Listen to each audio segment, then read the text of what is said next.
All right, Second Chronicles 21. Let's entitle this week's set of lessons, How Not to Get Ahead. And subtitle this one, How Not to Get Ahead by Mindlessly Attacking Rivals, because that's exactly what the king of Judah in this chapter is going to do.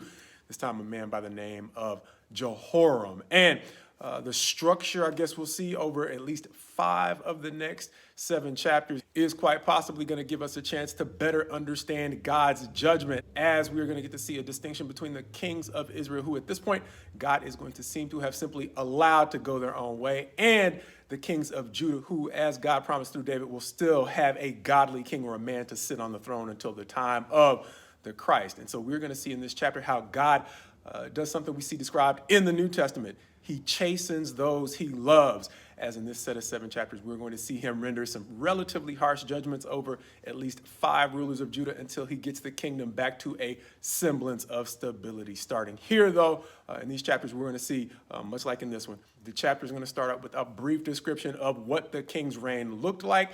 Then it's going to progress to a way in which, depending upon how much dirt they did, how God brings a charge against them, then renders a verdict, then ultimately brings judgment or sentence against them before we move on to the next chapter. And in this one, it looks like this.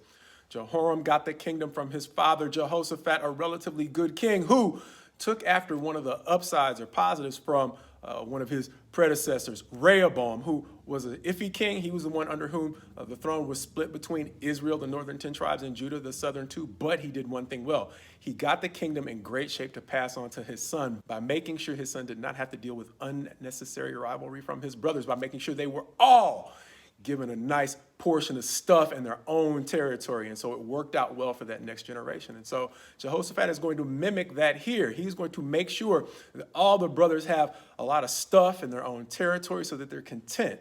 But in making sure that Jehoram, the one who he has designated to be king, is safe from his brothers, he does not make sure that Jehoram's brothers are safe from him. And so once Jehoram is firmly established in power in Judah, he is going to actually have all of his brothers killed. And so that is going to draw the judgment of God, which is going to come in the form of a letter from the prophet Elijah, who is going to issue the charge against Jehoram this way. He's going to say, look, since you were not content to basically stray yourself from the path of decency, following in the pattern of the kings of Israel through the ways of Ahab, but you led Judah also into that path, and not content to do that, you got rid of anyone who could have actually set a decent example, specifically stating, the chapter is going to say, that his brothers were better men than he was.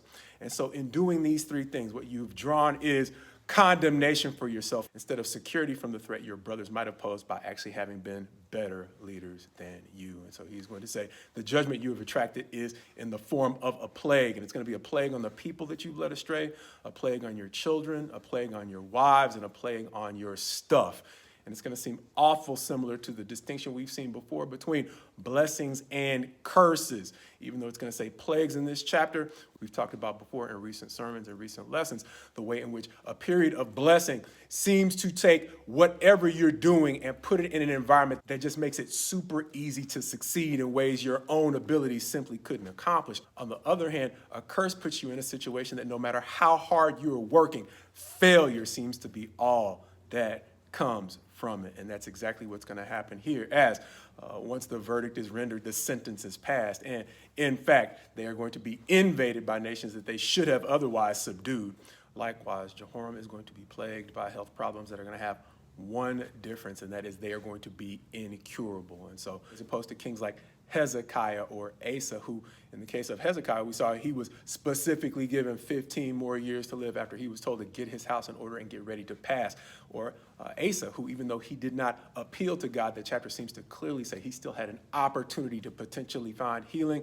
Jehoram, because of the way he showed no mercy to his brothers, has locked himself in a situation where he will have no mercy because his condition is now incurable. Reminding me of this, in getting rid of his brothers, potential threats to his authority as king of Judah, he really just replaced potential servitude to his brothers with actual servitude to his in-laws, since his wife, Athaliah, is basically going to introduce him into practices that basically make him a lackey to the kings of Israel. And so in this chapter. It reminded me of an old Bob Dylan song. It says, it might be the devil or it might be the Lord, but you're going to have to serve somebody, to illustrate a theme that I think we mentioned before, and that is the way in which freedom can be an illusion. Because in our lives, much like Jehoram, we can be tempted to attack potential rivals, thinking that we are carving out a place of freedom for ourselves, not realizing that the authority structure we might be trying to get rid of might actually be a whole lot better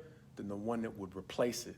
And even though breaking free of authority structures or even the counsel that God would offer us can sometimes seem liberating, it can also cause us to forget Bob Dylan's warning that we're going to have to serve somebody.